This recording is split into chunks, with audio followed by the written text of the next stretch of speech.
한 사람을 처벌하는 것보다 더 중요한 것은 실체적인 진실을 파악하고 어떻게 해서 이 사고가 발생됐는지 또 사고와 관련돼서 어떤 제도적인 흠결이 있는지 그것을 밝혀내고 그래야만 근본적인 재발 방지를 할 수가 있는 거거든요. 이것이 문제다 하는 것보다 더 중요한 건 뭐냐면 이거에 대한 관리 시스템이 붕괴라고 봐야 될 것 같습니다. 저는 가장 큰 문제가 이렇게 많은 문제점들이 단계마다 곳곳마다 있었는데도 불구하고 그것을 제대로 컨트롤하지 못하는 이 사회의 시스템, 안전관리 시스템, 국가의 관리 시스템 이거를 정말 문제라고 봐야만 이 문제가 해결되지 않을까 생각합니다. 실시간 재난안전정보 안내방송 재난안전 119 안전토크 시간입니다. 오늘은 세월호 참사 11주기입니다. 저희 재난안전 119는 우리 사회 안전의 현주소와 고쳐야 할 점 무엇인지 다시 한번 되돌아 보려고 합니다. 그래서 전 안전보건공단 이사장이셨던 박두영 한성대 대학원장님 또 나오셨습니다. 네. 귀한 걸음 감사합니다. 안녕하세요. 자, 우선 그 세월호 참사가 정말 아직도 어제 일처럼 생생한 분들도 굉장히 많으신데요.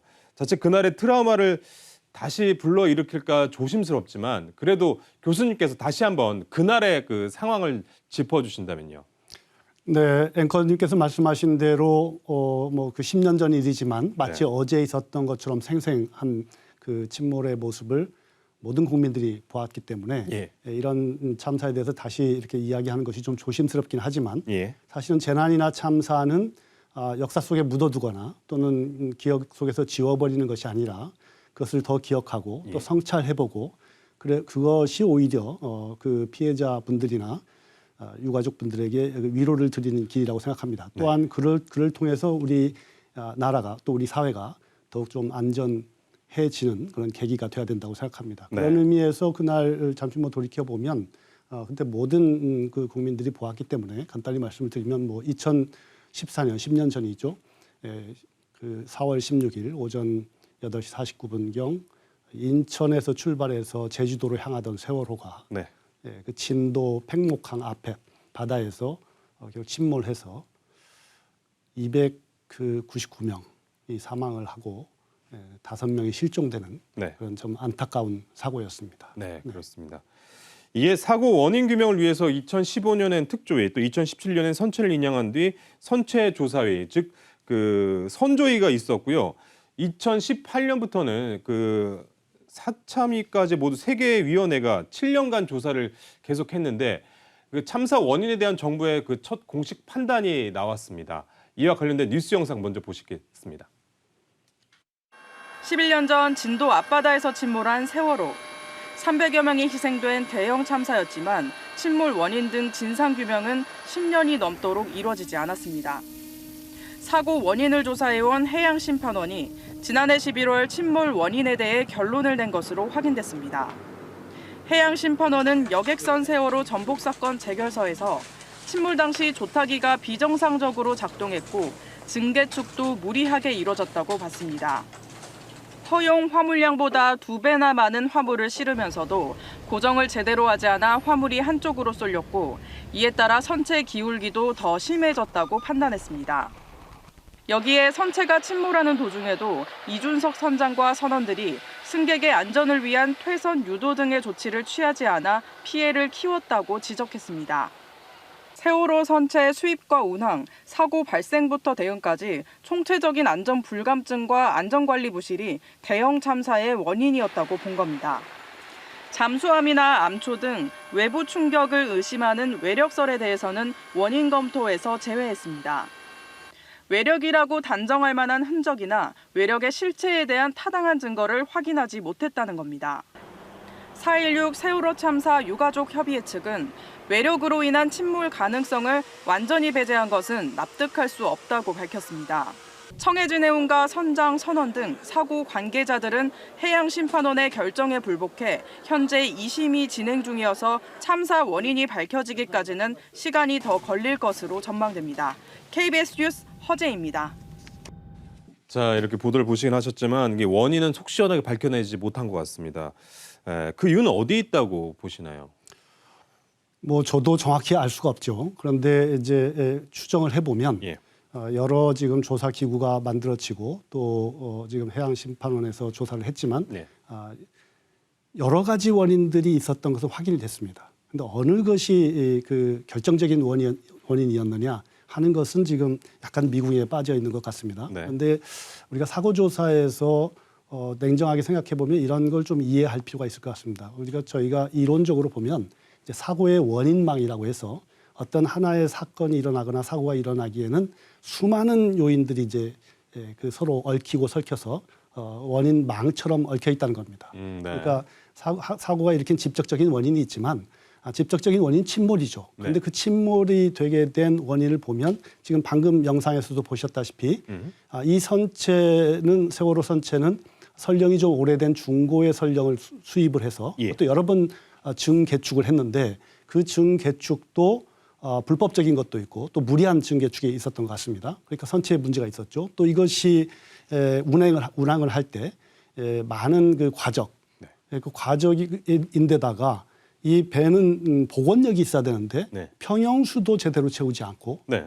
그 다음에 그 화물을 이제 단단히 고정하는 것 이걸 고박이라고 하는데 그 고정도 제대로 시키지 않았으니까 아마 배가 이 요동을 치거나 기울어질 때 화물이 한쪽으로 쏠리게 되면 이건 결정적인 영향을 입지 않습니까? 예. 또 하나가 만약에 침몰이 됐다 하더라도 바로 가라앉지 않도록 수밀문이라고 있습니다. 수밀문이라는 것이 배 안에 격벽이 있고 예. 그 문이 물이 들어가지 않도록 즉 공기가 남아 있도록 그 수밀문들을 다 폐쇄된 상태로 운행을 해야 되는데 조사에 의하면 그 수밀문을 개방한 상태로 운행을 했던 것 같습니다. 네. 사고가 났을 때의 대응도 미진했죠. 선장들이 제대로 조치를 취하지 않은 상태에서 이제 탈출을 선원들이 했고 네. 또 그 해경이 출동해서도 여러 가지 제대로 체계적인 대응을 하지 못한 점. 그러니까 뭐 그 원인을 밝히기가 사실상 좀 어려움이 있었던 것 같습니다. 어느 것이 하나가 문제라고 우리가 이 꼭 집어서 이야기하기보다는 예. 사고를 막으려면 각각에 있었던 원인들을 전부 다 파악을 하고 어떤 문제가 있었는지 그리고 그것을 어떻게 그 개선을 해야 되는지 하는 것이 사고 조사에서 더 중요한 문제가 아닌가 이렇게 생각을 합니다. 네. 어느 하나로 그 원인을 너무 집중한다거나 네. 또는 어느 한 부분 또는 어느 한 사람 어느 한 곳에 너무 집중하다 보면 네. 오히려 이런 참사나 대형 참사는 막기 어려운 희생양을 만들어내는 또는 하나의 특정 원인으로 몰아가는 그럴 수 있다는 그런 우려를 생각하면서 이 사고 조사를 바라봐야 되지 않을까 이렇게 생각을 합니다. 네. 근데 이렇게 보니까 사고의 원인망을 보니까 간접 원인들이 굉장히 많고 직접 원인을 찾는 것 같긴 하는데 그 간접 원인들이 다 직접적인 원인이지 않았을까 이런 생각도 그렇죠. 네, 예. 네. 그러니까 생각이 이것이 드는데. 어느 것이 원인이고 어느 것이 결과인지 뭐 네. 헷갈릴 정도로 네, 네. 그렇습니다. 그래서 사고 조사는 전문적인 독립조사 기구가 필요하다고 하는 이유가 네. 사실은 사고와 관련된 사람들이 다 이해관계자가 많거든요. 네. 그러니까 뭐 선주도 마찬가지고 선사 측도 마찬가지고 그 선장이나 선원들도 마찬가지고 나중에 해경들도 사실 이게 잘못한 부분이 있으니까 네. 이게 전부 조사 대상자가 다 이해관계자고 예. 또 이 사람들이 실체적인 진실을 좀 알고 있는 게 많잖아요. 근데 이 사람들은 수사의 대상이 되고 그러니까 조사에 어려움이 있는 거죠. 그래서 이런 문제는 해결이 필요한 거 아닌가 이렇게 생각이 듭니다. 그럼 앞으로 이런 일들이 발생할 경우에 조사의 구성에 대해서 어떻게 하면 좀 좋을까요? 지금 이제 많은 그 재산이 일어날 때마다 네.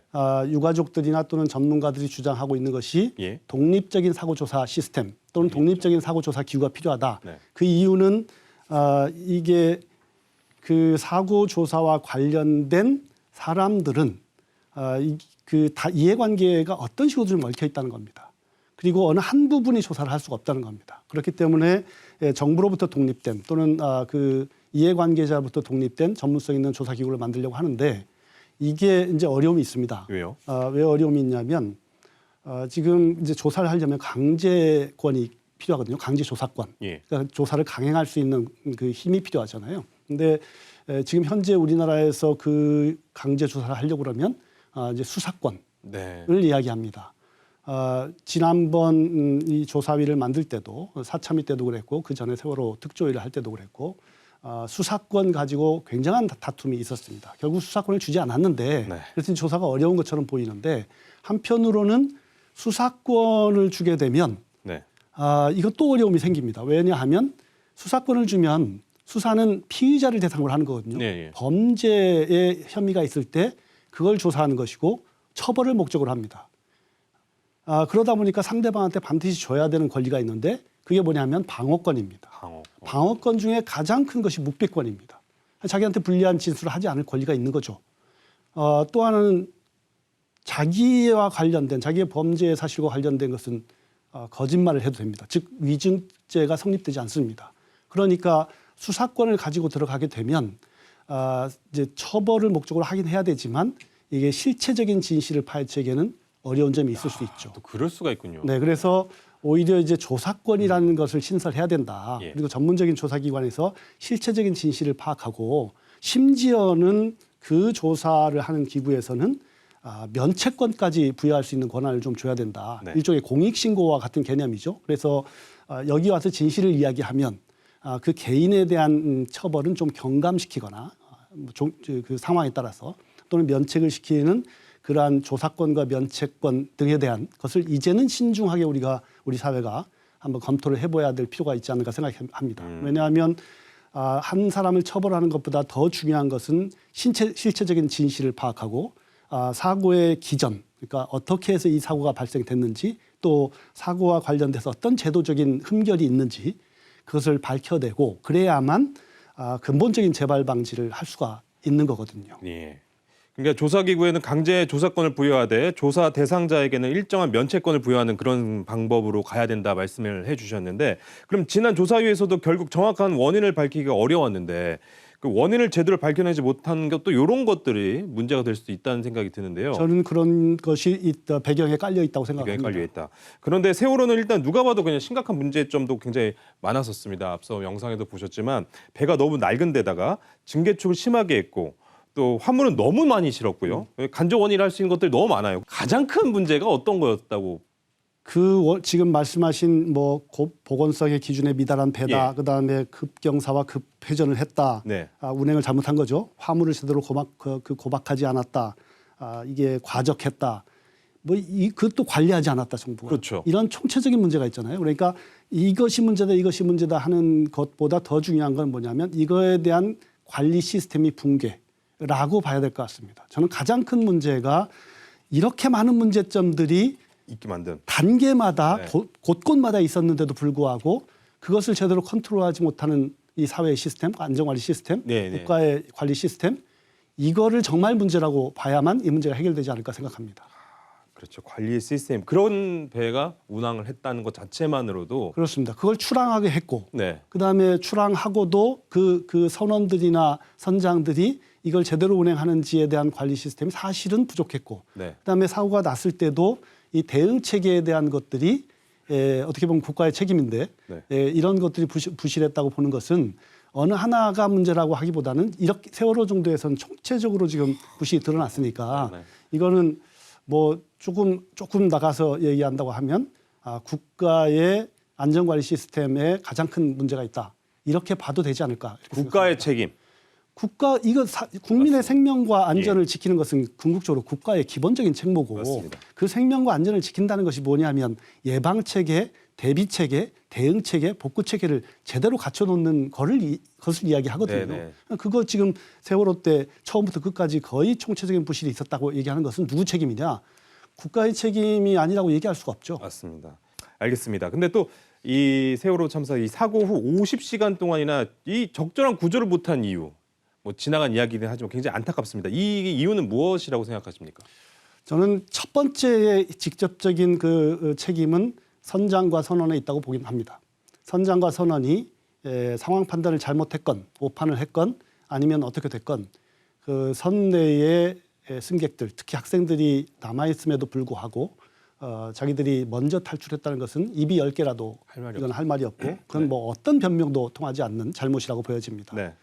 그런데 그 출동한 해경도 역시 준비 소홀이 아닌가 생각합니다. 네. 그 당시 상황이 굉장히 급박한 상황이었고 그렇긴 하지만 해경이 도착했을 때에 선내에 있는 사람들을 적어도 탈출하라는 그런 지시를 빠르게 내리지 못했다는 것은 뼈아픈 그런 좀 실책이 아닌가 생각합니다. 예. 뭐 물론 이게 사후에 보고 그렇게 이야기할 수 있다고 하긴 하겠지만 예. 그렇게 보여집니다. 그런데 거기서 우리가 이제 얻을 교훈이 하나 있는데 당시 이 출동했던 배는 그 123 정입니다. 예. 123 정이라는 배인데 이건 사실 경비정입니다. 네. 승무원이 12명이었고 그 12명들은 구조에 대한 부분에 대해서는 경험이나 지식이나 또는 훈련이 거의 없었던 그러니까 구조에 대해서는 거의 초보자나 다름없는 사람이었다는 것이 나중에 사고조사 결과에 나옵니다. 그 이야기는 경비정이 경비만 하는 게 아니거든요. 구조를 반드시 해야 되는 거고 구조에 대한 지식과 훈련이 되어 있어야 합니다. 또한 해경의 본청이나 또는 해경의 지방청에서도 그러한 사건이 벌어졌을 때 지휘 통제를 할 수 있는 능력이 있어야 되는데 당시의 사고조사 기록을 보면 지휘 체계에 혼선이 있었거나 또는 제대로 대응하지 못한 측면이 있습니다. 이런 것들이 바로 세월호가 침몰하면서 한 50시간이 지날 동안에 결국은 한 명도 구조를 못한 네. 그런 원인이 아닌가 생각합니다. 결국 준비 부족이죠. 네. 결국은 대비 부족, 준비 부족, 시스템 부족의 시스템 문제라고 문제. 생각합니다. 예. 또 보면 당시 뼈아픈 대목 중에 하나가 그 바로 이동하지 말고 대기하라. 네. 그 선내 안내 방송이었는데요. 이 때문에 결국 이 말을 또 잘 들은 학생들은 희생을 당하고 말을 듣지 않는 또 사람들은 살아남은 셈이 돼버렸잖아요. 참. 네. 네, 대단히 안타깝죠. 예. 네, 사실 이 부분에 대해서는 정말 조심스럽긴 합니다. 왜냐하면 그 방금 말씀하신 대로 지시를 잘 따르고 네. 규칙을 지킨 그 많은 승객들이나 학생들이 희생을 당한 결과가 돼서요. 이건 뭐 그 선내에서 11번 정도까지 왜 그 안전한 실내에서 대기하라고 했느냐 하는 것은 뭐 추정컨대 당시에 이렇게 배가 빨리 침몰할 줄 몰랐기 때문에 그랬지 않을까라고 그냥 생각을 합니다. 근데 막판에는 아마 알았을 텐데 그 방송을 제대로 하지 못하고 나온 것은 아까 말씀드린 것처럼 이것은 뭐 전적으로 그 선장과 선원들의 잘못이라고 생각이 됩니다. 네. 다만 여기서 우리가 한 가지 짚고 넘어가야 될 것이 있습니다. 물론 조심스럽긴 하지만 그 사건 때문에 세월호의 그 안전한 실내에서 선내에서 대기하라는 사건 때문에 결국은 자칫 잘못하면 좀 뭐 쉬운 말로 얘기하면 각자 도생을 하게 되는 결과를 낳게 되거든요. 그렇게 되면. 네. 근데 그거는 절대 안 됩니다. 네. 안전한 실내에서 기다리라고 하면 기다려야 되고 안전을 갖다가 그 방송을 하면 그 지침과 그 안내를 따라야 되거든요. 그게 정상이지. 거기에서 자기가 판단해서 만약에 나오거나 또는 다른 행동을 하게 되면 더 큰 위험을 초래하게 되고 자칫하면 재앙을 초래할 수가 있거든요. 네. 결국 이 이야기는 뭐냐면 시스템으로 해결할 수밖에 없는데 그렇죠. 이 시스템이 망가지게 되면 이거는 개인이 어떻게 할 수가 없습니다. 그럼요. 이건 네. 최근의 위험 사회에서 특징입니다. 개인이 위험을 컨트롤하거나 개인에게 위험을 대비해서 조심해라 하는 것이 의미가 없습니다. 그래서 이번 사건이 물론 그렇게 좀 안타깝게 됐지만 네. 사실은 안전한 그 실내에서 대기하라면 대기해야 되고 안내 방송이 제대로 돼야 되는데 그러려면 전제 조건이 관리 시스템. 그러한 시스템이 제대로 작동돼야 된다. 그래서 우리가 지금 배워야 될 교훈은 그러한 그 각자 도생이라는 그런 개념이 아니라 그런 방법이 아니라 안전관리 시스템, 이 사회의 전반적인 안전관리 시스템 이거를 빨리 그 구축하는 것, 재구축하는 것 이게 네. 필요하다고 보여집니다. 네. 안전이 그렇게 하루아침에 사실 이루어지는 건 아닌 것 같긴 합니다. 그렇죠. 그래서 뭐 그 국가에서는 이제 재난안전관리법도 좀 강화하고 또 중앙안전대책본부도 좀 조직 체계를 강화시켰습니다만은 이게 좀 더 그 투자를 해야 되는 것도 있고 또 하나는 마이크로한 재난 대책, 이 마이크로한 재난 대책이 뭐냐면 현장에서 그러니까 뭐 우리 그 국가로 이야기하면 지방자치단체나 네. 또는 지금 선사로 이야기하면 선사 각 사업장 또 그 뭐 철도나 항공이나 이런 부분을 이야기한다면 지난번에 제주항공 참사도 있었지만 그런 그 위험을 크게 안고 있는 그러한 각 이해 관계자 민간 단체들이 마이크로한 부분에서의 재난 안전 대책, 재난 대비 대책을 좀 더 강화해야 될 것 같습니다. 좀 더 강화해야 된다. 알겠습니다. 그리고 당시 언론의 보도도 굉장히 많은 오점을 남겼었습니다. 뭐 굉장히 부끄럽지만 그 기레기라는 말이 사실상 이때부터 좀 나왔는데 예, 특히 그 단원고 학생들 전원 구조 요 오보는 지금 생각해도 너무나 뼈아픈 잘못이 아니었나 싶은데 어떻게 생각하십니까? 오보는 정말 재난에서는 또 다른 참사입니다. 예, 두 가지 측면에서 그런데요. 예, 그 재난이 발생했을 때 언론 보도를 잘못하게 되면 예. 그 재난을 관리할 사람들의 판단을 흐리게 됩니다. 오판을 하게 됩니다. 그래서 적절한 대응을 못하게 하는 측면이 있습니다. 또 하나의 심각한 문제는 2차 피해입니다. 2차 피해. 예, 2차 피해를 더 큰 상처를 남기게 되거든요. 예. 그래서 그 이후에 재난 보도 준칙이 다 만들어졌고 대부분의 그 언론사에서 재난 보도 준칙을 준비하고 그걸 준수하도록 그렇게 하고는 있는데 문제는 아직까지도 재난 보도 준칙을 잘 지키지 않는 경우가 종종 있고 더구나 최근에 1인 미디어가 아주 급속히 발달하면서 예. 거의 통제 불능한 수준까지 돼서 이제는 그냥 재난 보도 준칙을 가이드로 둘 것이 아니라 일정 부분은 법적 강제화도 필요하지 않은가 네. 이런 생각이 듭니다. 그래서 저희 재난안전 119다 이런 의미로 네, 네, 방송을 또 하고 있는데 네, 대단히 중요하죠. 예, 네. 맞습니다. 자, 그럼 세월호 참사 이후 그나마 그 정부가 조직 개편도 하고 이런저런 변화 시도도 있었는데 교수님은 세월호 이후 그 11년간의 개선과 변화 이거 어떻게 좀 생각하십니까? 뭐 정부의 변화, 사회의 변화는 굉장히 빨랐다고 생각합니다. 사회의 변화. 사회의 변화, 시민들의 의식 특히 예. 시민들의 의식은 그 세월호 이후에 최근 10년 동안 많은 참사와 그 사고를 겪으면서 국민들의 분노가 거의 임계점에 도달했고 네. 결국 국민들의 분노는 시민들의 의식으로 발전하거든요. 네. 네, 그렇게 발전했습니다. 해왔는데 이것이 공공부문과 사회 그리고 기업이나 이런 데서 이걸 따라갈 수 있었느냐? 저는 따라가지 못했다고 생각합니다. 네, 네. 현재 시민들의 의식은 시민들이 요구하는 수준이거든요. 예. 시민들이 요구하는 안전 수준은 뭐 좀 빗대어서 이야기하면 한 4만 불 정도의 안전 관리 수준을 요구합니다. 네. 여러 가지 지표로 볼 때. 네, 네. 근데 우리나라 안전 인프라로 보면 인프라라고 이야기하면 모든 걸 포함해서 법, 제도, 재원, 뭐 인력, 우리 의식 수준, 관행 이런 걸 다 포함하면 2만 불대에 아직도 머물러 있는 것 같습니다. 그래서 이 격차가 있거든요. 이 격차를 어떻게 빨리 메꿀 것인가 하는 것이 문제인 것 같고 정부의 그 안전 체계는 전반적인 기본 체계를 프레임을 가지고 설계를 해나가야 되는데 그동안 정부도 그렇고 사업장도 그렇고 사고가 날 때마다 약간 그 땜질식 처방이라고 할까요? 네. 또는 그 사안마다의 뭐 한 번씩 대응했다가 다시 또 원상복구되고 네. 이런 걸 좀 반복하지 않았나 생각이 됩니다. 그래서 지금 단계에서는 국가의 안전관리 체계를 어떻게 할 것인지 좀 진지한 고민을 가지고 네. 부족한 부분이나 또는 그 없는 부분들 또는 부진한 부분들에 대한 보완 이것을 해나가는 것이 필요하지 않나 이렇게 네. 생각이 됩니다. 이 방송에 앞서서 저희 그 제작진 한 분이 이때 당시에 뭐 했냐고 제가 물어봤었어요. 그랬더니 그때 학생이었다고 하더라고요. 네, 똑같은 네, 학생. 네, 네. 그러니까 이게 정말 어떻게 보면 이 안전한 세상에 살고 싶어하는 모두들의 그 마음이 있고 적어도 안전한 대한민국에서 살고 싶어하는 마음은 당연한 거 아니겠습니까? 그건 뭐 당연한 거죠. 이 트라우마도 굉장히 있을 것 같다는 생각도 들고 여러 가지 좀 많이들 발전을 했었으면 좋겠다는 생각이 드는데 교수님께서 어느 책에 쓰신 내용입니다만 이 세상과 사회가 고도화되고 갈수록 위험이 많아지고 있는데 그렇다고 우리가 배를 타기 전에 그 배가 안전한지 일일이 확인할 수도 없고요. 네. 이용자 입장에서 그리고 공급자 입장에서 각각 안전 확보를 위해 어떤 대책들이 필요한가요? 제가 봤을 때 그 시스템이 제일 중요하다고 생각이 드는데요. 네, 그렇습니다. 네.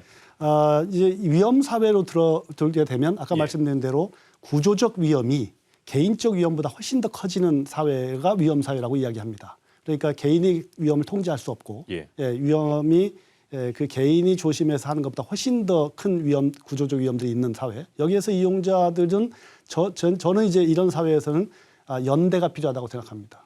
연대라고 이야기하는 것이 소비자 연대라든가 또는 국민들이 연대감을 가지는 것. 저런 사고가 남의 문제가 아니고 네. 곧 나의 문제다라고 보고 목소리를 내는 것. 예. 그리고 그 사고가 재난이 같이 했을 때 이 문제에 대해서 관심을 같이 가지고 관심을 기울여주고 개선을 요구하는 것.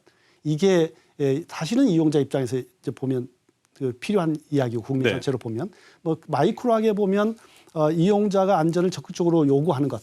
그 사업장의 제품의 안전을 요구하던 또는 철도의 안전을 요구하던 항공의 안전을 요구하던 강력한 그런 안전에 대해서 끊임없이 요구하는 것 그게 필요할 것 같고요. 네. 공급자의 측면에서 바라보면 이제 더 이상 안전을 하지 않으면 안 되는 시대가 됐습니다.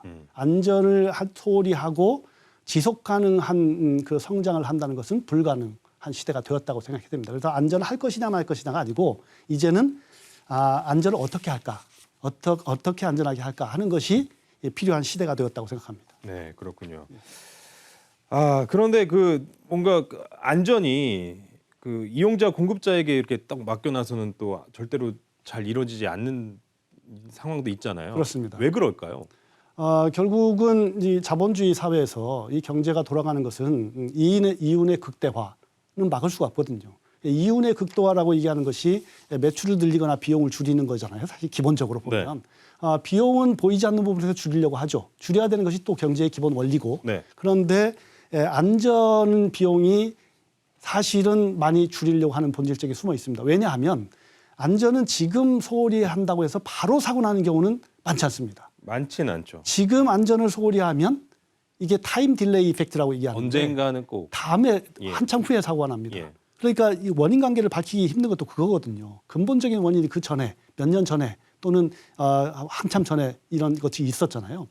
그렇게 되니까 지금 내가 안전을 소홀히 해도 당장 자기한테 피해가 안 오니까 이 안전의 비용을 줄일 수 있으면 줄이려고 하죠. 그러면 안 되죠, 그렇죠? 안 돼. 그러니까 그거를 막아야 되는데 예, 예. 그걸 막으려는 것은 시장에다 맡겨둬서는 이게 불가능한 거죠. 안 된다. 그래서 정부의 개입이 반드시 필요한 거고 네. 어느 나라든 국가의 안전관리 기본 체계를 구축하고 있는 것이죠. 특히 선진국일수록 국가의 안전관리 기본 체계가 매우 탄탄하게 잘 설정이 되어 있습니다. 네, 그럼 어떻게 해야 됩니까? 어떻게? 저는 한번 이 바람직한 국가의 안전관리 모델, 모형 이걸 한번 볼 필요가 있다고 생각합니다.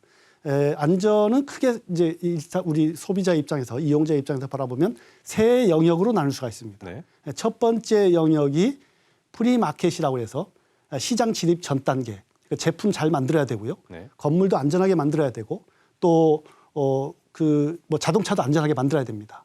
여기 지금 화면에서 보시다시피 화면에서 보시면 지금 이제 프리마켓이 그겁니다. 그래서 이 전기용품도 안전하게 만들어야 되고, 네. 그다음에 이게 프리마켓이죠. 네. 그래서 이거는 지금 이제 자동차도 안전 검인증을 하고, 건물도 안전한지 안 안전한지 건물 준공. 근데 건설사도 좀 막 잘 안 만드는 건 경우도 많고 막. 예. 그렇죠. 근데 이제 만드는 과정하고 네, 시장 만들어온 쪽. 제품하고는 좀 다릅니다. 네. 그런데 그 다음 단계가 뭐냐면 사용 소비 단계가 있습니다. 소비 이게 마켓 단계인데 마켓 단계에서 5대 안전 체계가 있습니다. 환경 안전 체계, 교통 안전 체계, 산업 안전 체계, 식품 안전 체계, 뭐 생활 안전 체계 예. 이렇게 있습니다. 이 각각에 대해서 책임을 지는 손발이 있는 조직이 필요합니다. 이 대개는 이 기본적인 안전 체계로 바라보면 환경은 환경청, 식품은 식품안전청, 교통안전청, 산업안전보건청, 소비자안전청이 어떤 체계로들 있습니다. 이게 네. 꼭 청이라는 이름으로 있지 않기도 하지만 각 나라마다 있는데 우리나라에서 이 부분에 좀 취약한 부분이 있죠. 특히 소비자안전청 같은 경우는 굉장히 지금 약합니다. 없습니다. 없다고 봐도 됩니다. 그래서 그래요? 네. 뭐 가습기 살균제 네네. 또는 라돈 침대 문제 이런 것은 사실 소비자안전 문제로 봐야 됩니다.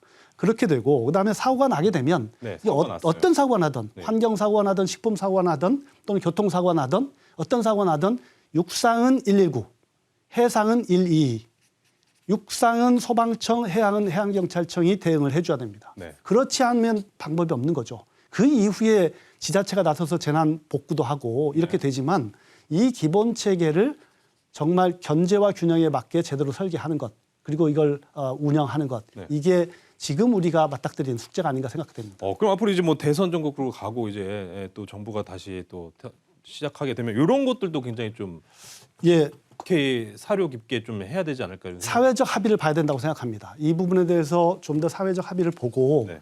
여기다 하나 덧붙일 것이 있는데 그게 특수 안전입니다. 특수 네. 안전은 국가가 반드시 관리해야 되는 철도 안전, 그다음 항공 안전 이런 것들이죠. 네. 그다음에 원자력 안전. 원자력 안전. 예, 네. 예. 이런 부분들은 이것은 일종의 공공재거든요. 네. 해양 안전도 그렇고 이 시스템을 부가적으로 따로 이제 체계를 갖고 있는 것 이게 아마 우리가 앞으로 나아가야 될 방향이 아닌가 생각을 합니다.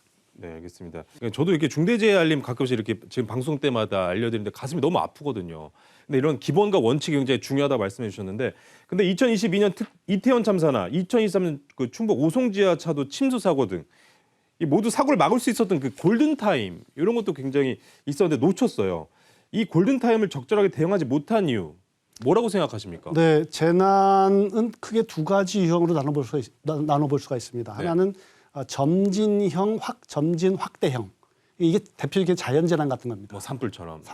산불은 그 중간쯤 되는데요. 아, 그래요? 예, 점진 확대형이 대표적인 것이 그 여름에 그 태풍이 온다거나 태풍, 이런 네. 것들. 그러니까 예보가 미리 되죠. 네, 그 네, 밑에서 와서 결국 이제 우리나라에 한번 스치게 지나가게 되는 거죠. 예, 예. 이런 거고, 그게 자연재난의 대표적인 거고요. 돌발형 재난이 있습니다. 돌발형 재난은 예측이 불가능합니다. 갑자기 납니다. 예. 어디에서 언제 어떤 유형의 사고가 날지를 모르는 뭐 겁니다. 이태원 참사처럼. 이태원 참사 그렇고요. 그다음에 오송 지하 참수의 일종의 좀 약간 그런 거고요. 그다음에 세월호 참사도 뭐 역시 마찬가지입니다. 이런 것은 위기 관리입니다. 재난 관리가 아니라. 그러니까 사고가 나자마자 즉시 비상 체계가 가동이 돼서 어느 정부 조직을 어떻게 컨트롤하고 사회의 자원을 어떻게 가동시키고 피해자는 어떻게 보호할 것인지 하는 위기 대응을 해야 되는데 예. 이거는 재난 관리와 조금 다르게 위기 대응이라고 얘기합니다. 위기 관리 시스템. 위기 관리 시스템이 사실은 좀 무너졌죠. 지금 보면. 그래서 위기 관리 시스템을 지금 복원하는 것 또는 재설계하는 것 이게 실패했기 때문에 아까 앵커님께서 질문하신 그 오송 지하 참사, 지하도의 침수로 인한 참사나 또는 이태원 참사나 네. 여기에 골든 타임을 놓치고 초기에 혼선이 있었지 않나 이렇게 네. 생각을 합니다. 아니, 군 복무 중에 5분 대기조도 있잖아요. 있습니다. 네. 네, 그런 그래서 것들을 적절히 활용하면 되는 거 아닙니까? 그런 결국 기본 원칙을 갖고. 네, 그걸 하려고 그러면 그게 컨트롤 타워가 있어야 되거든요. 그러니까 뭐 이게 재난이 났을 때 소방서에서 그걸 컨트롤할 수가 없잖아요. 네네. 결국은 국정의 최고 책임자가 컨트롤 타워 역할을 하고 그곳에 위기관리센터를 제대로 두는 것이 바로 그런 이유거든요. 네. 근데 그게 무너지게 되면 국가의 안전관리 시스템에 특히 돌발형 재난은 대응하기 굉장히 어려워지는 것이죠. 네, 그럼 마지막으로 교수님이 보셨을 때 세월호 참사의 교훈을 토대로 반드시 꼭 고쳐야 할 부분을 지적해 주신다면요. 짧게. 저는 그 두 가지라고 생각하고 싶습니다. 하나는 안전 컨트롤 타워를 복원하는 것 또는 예. 강화하는 것, 그리고 국가의 위기관리 시스템을 두는 것, 사고조사 시스템을 제대로 두는 것. 네. 이것이 선행돼야 된다고 생각합니다. 네, 알겠습니다. 오늘은 여기까지 듣도록 하겠습니다. 네, 감사합니다. 지금까지 박두영 한성대 대학원장님 말씀이었습니다. 고맙습니다. 감사합니다.